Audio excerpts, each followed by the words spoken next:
감사합니다. 오늘은 광야가 아름다운 밭으로 변하는 비결이라는 제목으로 말씀을 나누도록 하겠습니다. 본문은 이사야서 32장 15절부터 17절입니다. 제가 봉독하겠습니다. 마침내 위에서부터 영을 우리에게 부어주시리니 광야가 아름다운 밭이 되며 아름다운 밭을 숲으로 여기게 되리라. 그때 정의가 광야에 거하며 공의가 아름다운 밭에 거하리니 공의의 열매는 화평이요 공의의 결과는 영원한 평안과 안전이라. 아멘. 광야 같은 인생이라는 말을 많이 씁니다. 살기가 만만치 않다는 이야기입니다.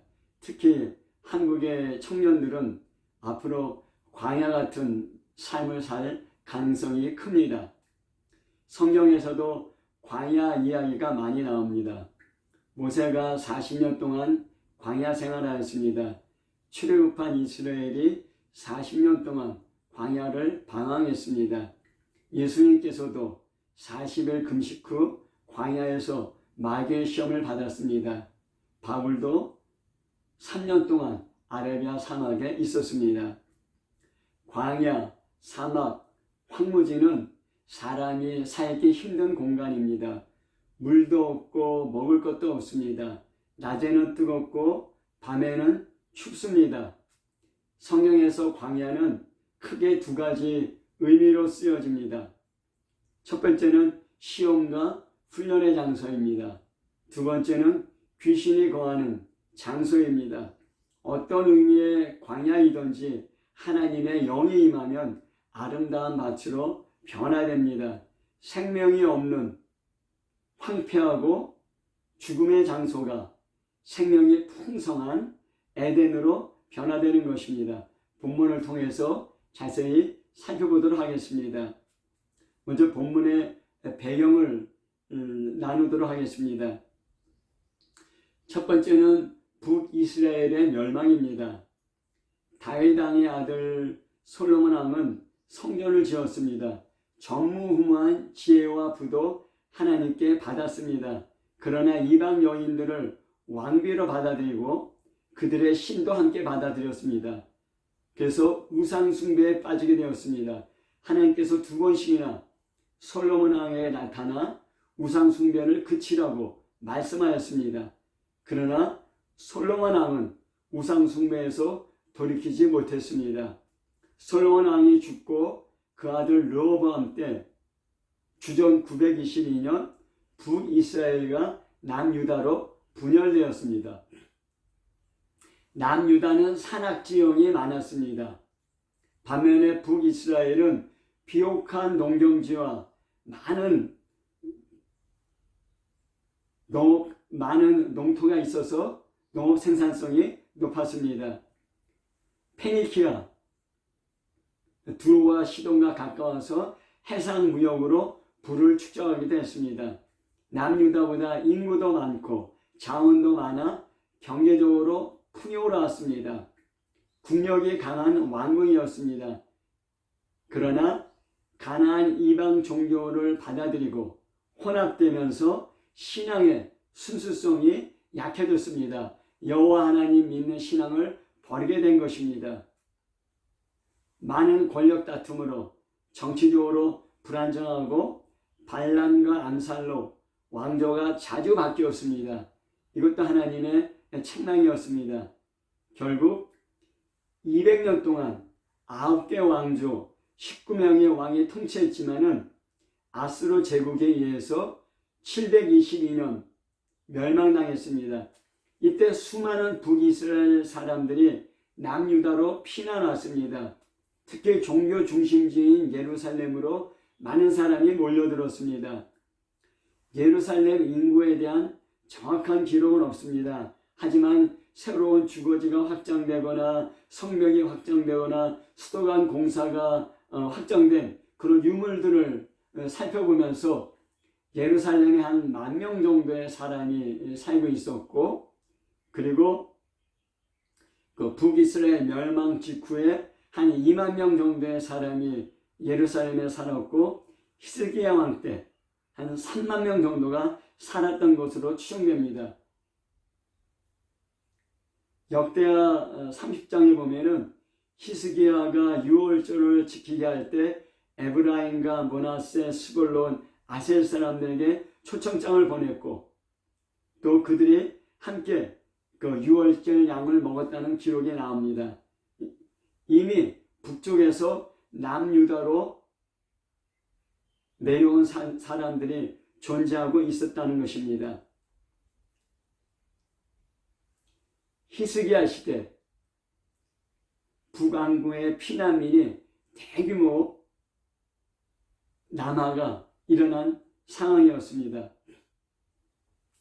북이스라엘이 멸망하고 그 피난민들이 대거 남유다로 유입되는 것은 남유다의 큰 충격이었습니다. 인구적으로도 경제적으로도 사회적으로 충격이었을 뿐만 아니라 하나님 언약 백성도 망할 수 있구나 하는 영적인 자각을 주었습니다. 북이스라엘이 왜 망했는지 유다 사람은 알고 있었습니다. 우상 숭배와 불의 때문입니다. 그래서 남유다 백성들은 일시적으로 경각심이 생겼고 히스기야 왕의 초기 종교개혁의 계기가 되었습니다.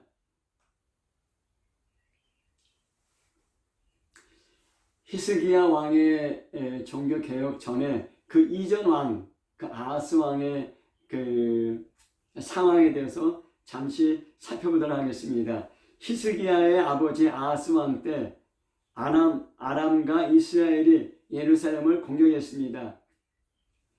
선지자 이사야는 아하스 왕에게 하나님께 도움을 요청하라고 권고했습니다. 하지만은 아하스 왕은 하나님 의지하는 신앙을 버리고 아수르에게 도움을 요청하였습니다. 성전의 금과 은을 가져다가 아수르 왕에게 바쳤습니다. 아수르에게 조공 바치는 속국이 된 것입니다. 다메섹에 있는 아수르 신의 제단을 본따 예루살렘에 만들었습니다. 여호와 하나님의 제단을 옮기고 아수르 신의 제단을 성전 중앙에 세웠습니다. 남유다는 영적으로 정치적으로 몰락하게 된 것입니다.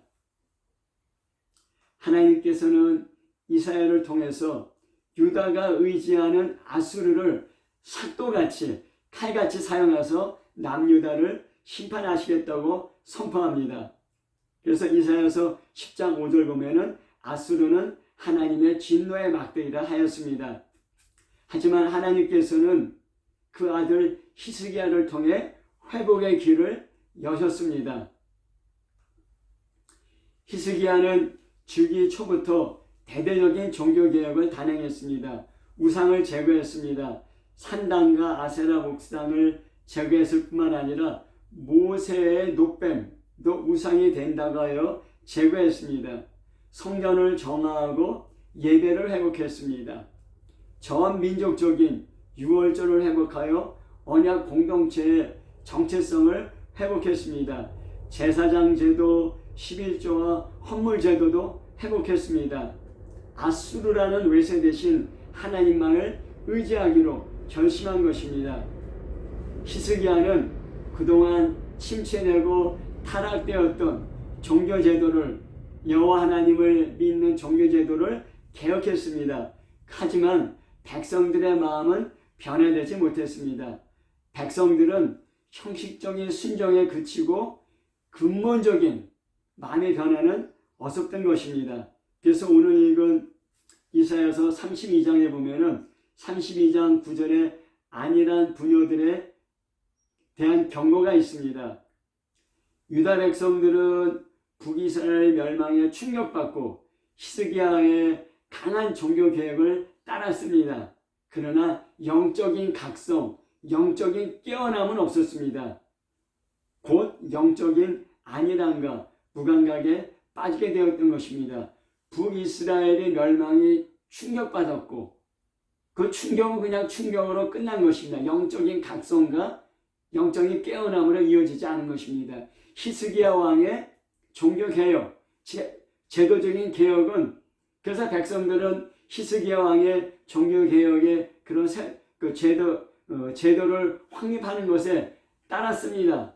하지만은 그들의 마음은 변화되지 않았고 여전히 영적인 안일함과 무감각 가운데 있었던 것입니다. 그래서 그 안일한 부녀들에 대해서 책망이 이사야서 32장 9절에 나오는 것입니다. 또한 백성들은 산당 제사 습관을 버리지 못했습니다.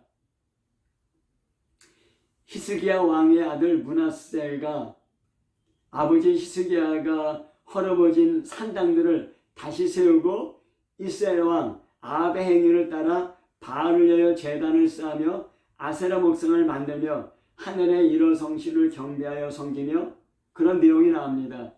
열왕기하 21장 3절 말씀입니다. 히스기야의 개혁 한 세대를 넘지 못하고 그 아들 므낫세 왕에 의해서 무너졌습니다. 유다 백성들이 어디서나 드리는 산당 제사가 편했습니다. 그들의 산당 제사 관습은 끊어지지 않았습니다. 이런 백성들의 마음을 읽은 므낫세 왕은 백성들의 지지를 받고자 산당 제사를 다시 허락한 것입니다. 산당 제사로 복귀한 것입니다. 또 그러한 종교 개혁이 있었지만은 여전히 불의한 지도자가 존경받고 가난한 자 착취하는 사회적 불의는 지속되었습니다. 이사야서 32장 5절부터 8절에 그런 내용이 잘 나오고 있습니다. 이러한 상황에 아수르가 남유다를 침공했습니다. 주전 701년 아수르 왕 사네립이 남유다를 침공했습니다. 열왕기하 18장 13절에 보면은 유다 모든 경관 성읍들을 쳐서 취하매 바벨론 왕 사네립이 유다를 침공해서 유다의 모든 경관 성읍들을 쳐서 취했다는 그런 성경의 말씀이 나옵니다. 과장이지만은 유다 대부분의 성이 함락되었던 것입니다. 그 사네립의 비문을 보면은 나는 히스기야 유다 왕을 새장에 갇힌 새처럼 예루살렘에 가두었다. 그의 성읍 46개를 점령하고 20만 150명을 포로로 잡아왔다는 그런 내용이 있습니다. 역사적인 기록입니다. 그러니까 유다 왕 히스기야가 거주하는 예루살렘만 남고 유다의 46개 성읍이 함락되었습니다. 20만 명의 유대 포로를 잡아갔습니다. 유다가 초토화된 것입니다.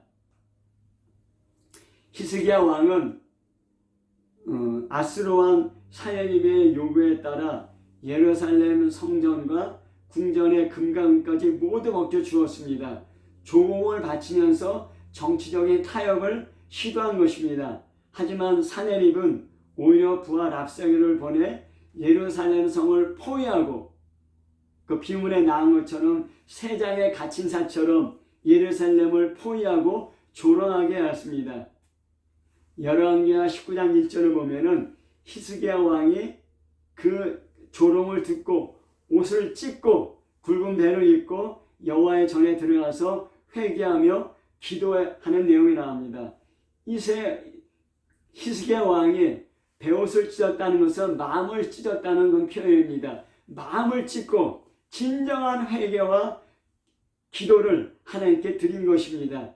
그리고 선지자 이사야에게 사람을 보내서 오늘은 환난과 징벌과 모욕의 날이다.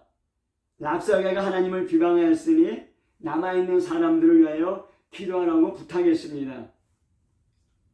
하나님께서는 그는 히스기야 왕의 기도를 들었습니다. 그래서 열왕기하 19장 20절에 보면은 아수르 왕 사네립갓에게 내게 기도하는 것을 들었노라. 하나님께서는 이사야 선지자를 통해서 히스기야 왕에게 기도에 응답한 것입니다.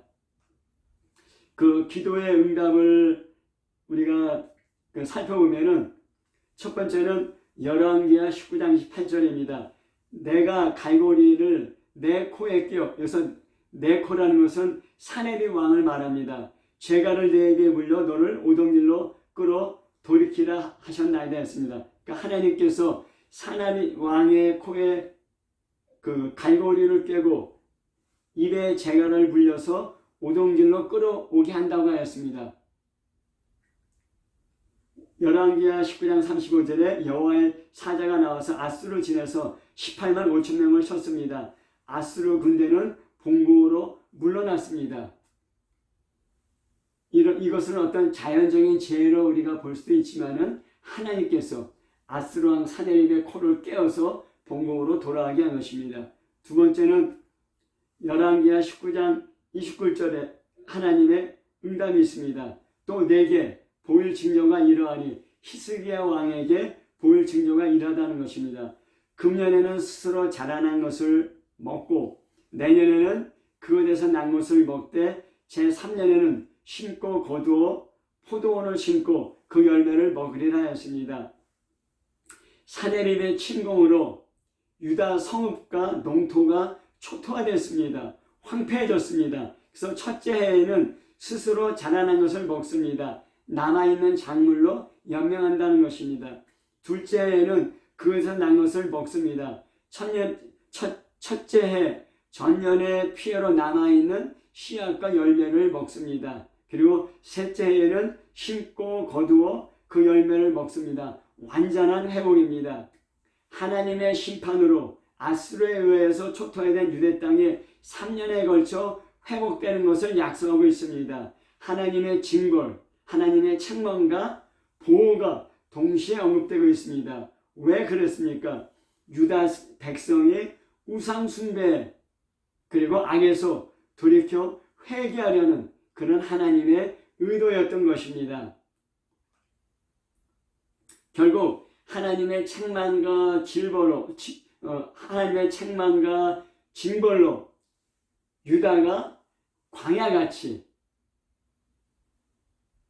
초토화됩니다. 하지만은 하나님의 영이 임하여서 아름다운 밭으로 변한다는 그런 하나님의 약속의 말씀이 오늘 읽은 본문에 나타나는 것입니다. 오늘 읽은 본문은 이러한 사건들을 세 절로 압축하여 말하고 있습니다. 이것을 단기적인 관점과 장기적인 관점으로 나누어 볼 수 있습니다. 단기적으로는 히스기야 시대 심판 후 회복을 말하고 있습니다. 히스기야의 종교개혁은 제도적인 개혁, 외적인 개혁을 이루었습니다. 하지만 유다 백성들의 내면의 변화는, 마음의 변화는 일어나지 못했습니다. 거짓과 착취와 사회적 불의와 영적인 안일함은 계속되었습니다. 하나님은 결국 아수르를 통해 유다 백성을 징계했습니다. 전국의 성읍과 농토가 초토화되었던 것입니다. 광야가 되었던 것입니다. 히스기야 왕은 아수르 왕에게 조공을 바치며 정치적으로 문제를 해결하려 하였습니다. 그러나 이런 인간의 노력은 결국 실패했습니다. 오히려 아수르 왕의 더 강한 공격을 받게 되었습니다. 그래서 예루살렘 성이 아수르군에게 포위되어 새장에 갇힌 새처럼 되었던 것입니다. 풍전등화 같은 위기의 순간에 히스기야는 마음을 찢고 회개하며 기도했습니다. 하나님께서는 이 기도를 듣고 응답하였습니다. 하나님께서는 하나님의 사절을 보내 아수르 군대 18만 5천 명을 치고 기적적으로 유다를 살려주었습니다. 하나님만이 온 세상을 다스리는 주권자입니다. 당시 근동의 최고의 제국 아수르가 나라를 죽이고 살인 것 같지만은 세상의 주권자, 나라를 살리기도 하고 죽이기도 하시고 흥황하게 하시고 쇠퇴하게 하시는 온 세상의 주권자는 바로 여호와 하나님 한 분이라는 것입니다. 유다 성읍이 황폐한 광야같이 되었습니다. 그러나 하나님께서는 그 위에 하나님의 영을 부어주셨습니다. 3년의 회복 기간을 통해 광야가 비옥하고 아름다운 밭같이 되었습니다. 푸르고 생명력 넘치는 울창한 숲으로 만들어주시는 것입니다. 광야는 사람이 살 수 없는 죽음의 땅입니다. 거기에는 정의와 공의가 없고 당연히 안전과 평화도 없습니다. 생기도 없고 생명도 없습니다. 하지만 아름다운 밭, 숲은 생기와 생명이 넘칩니다. 정의와 공의가 넘치는 곳이고 그 결과 하나님과 바른 관계, 사람과의 바른 관계가 이루어집니다. 한 개인의 회복뿐만 아니라 사회 공동체의 회복이 일어난다는 것입니다. 정의와 공의가 있으면 그 결과 샬롬, 평화와 안전이 뒤따르게 됩니다. 바로 하나님께서는 이 3년이라는 기간을 통하여서 초토화된 황폐한 광야 같은 유다 땅을 아름다운 밭과 숲으로 만들어 주신 것입니다. 이것이 단기적인 그런 설명입니다. 두 번째로는 장기적인 측면입니다. 장기적으로는 오순절 성령 강림을 통한 마음의 변화를 말합니다. 유다 사람들은 북이스라엘의 멸망을 보고 충격받았습니다. 그러나 그것으로 끝났습니다. 충격받았지만 그들의 마음은 하나님을 향하여 변화되지 못했습니다. 히스기야의 종교개혁도 사람들의 우상숭배 관습을 바꾸지는 못했습니다.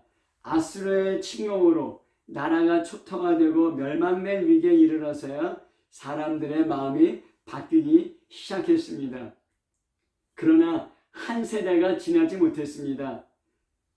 그 다음 므낫세 왕 때 사람들은 다시 우상숭배와 불의에 빠지게 되었습니다. 마음의 습관, 관심은 이렇게 없애기 힘든 것입니다. 없어진 것 같아도 잡초처럼 다시 끈질기게 살아나게 되는 것입니다.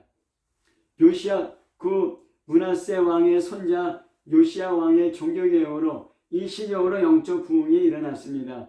그러나 사람들의 마음의 변화는 여전히 미흡했습니다. 주전 586년 결국 바벨론의 침공으로 유다는 멸망합니다. 히스기야 왕 즉위 115년이 지났습니다. 그 115년은 하나님께서 은혜를 주신 기회였던 것입니다. 그러나 그 후대에 은혜가 지속되지 못했습니다. 하나님께서 주신 회개의 기회를 놓치고 만 것입니다. 결국 바벨론에 멸망당하게 되었습니다. 이것이 이스라엘의 유다의 역사입니다. 하지만 이것이 끝이 아닙니다. 예수님께서 십자가에서 죽으시고 부활 승천하셔서 성령을 보내주셨습니다. 히스기야의 구원, 광야 같은 유다 성읍이 아름다운 밭으로 변화된 것은 성령 강림의 그림자입니다. 모형입니다.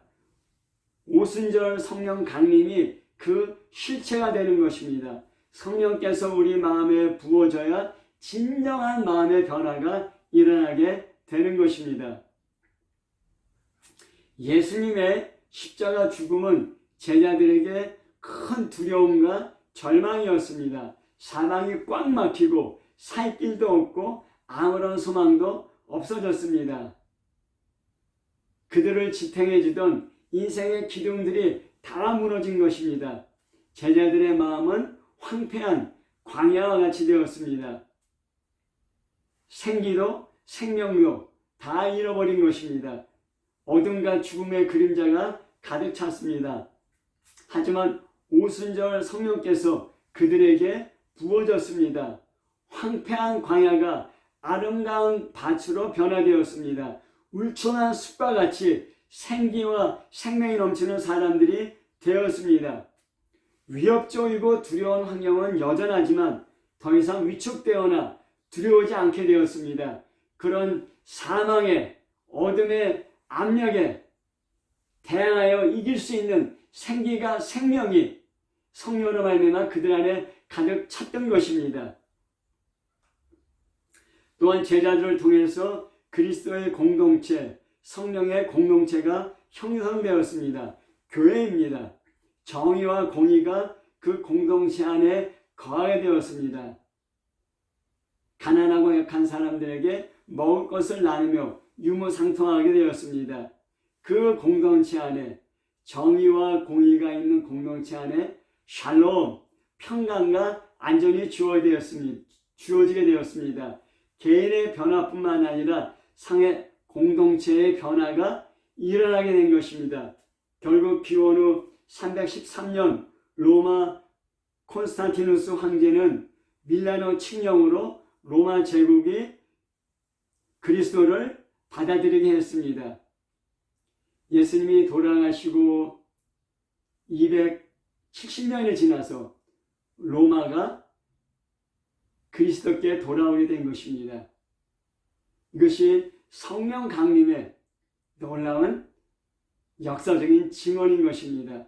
성령께서는 광야를 아름다운 밭으로 울창한 숲으로 바꾸어 주셔서 생기와 생명이 넘치고 정의와 공의가 강같이 흐르며 안정감과 평화와 샬롬을 누리는 그런 사람들로 공동체로 바꾸어 주시는 것입니다.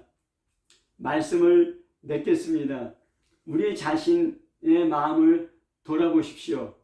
혹시 황폐한 광야 같지는 않습니까? 생기가 없고 두려움과 낙심이 있습니까? 우리를 둘러보십시오. 우리의 가정과 사회가 점점 황무지같이 되지는 않습니까? 우리 인생이 어두워지고 사회가 점점 더 어두워지는 것 같습니까?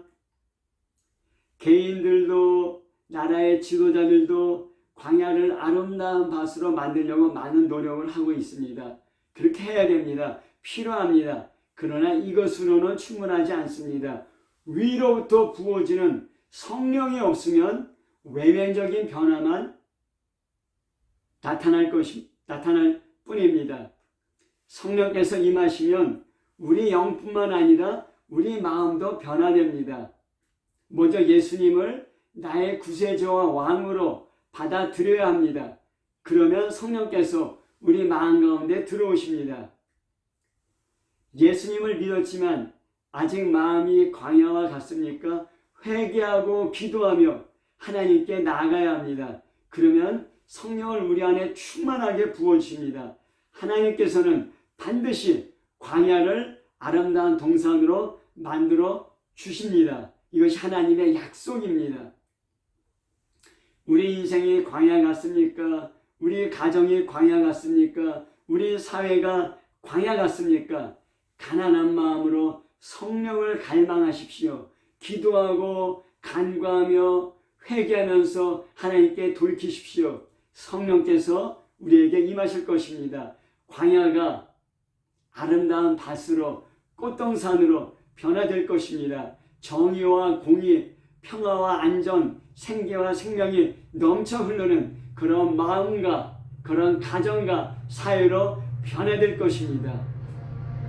광야에서 탈출하는 그리스도인 되시기를 예수 이름으로 축복합니다. 아멘.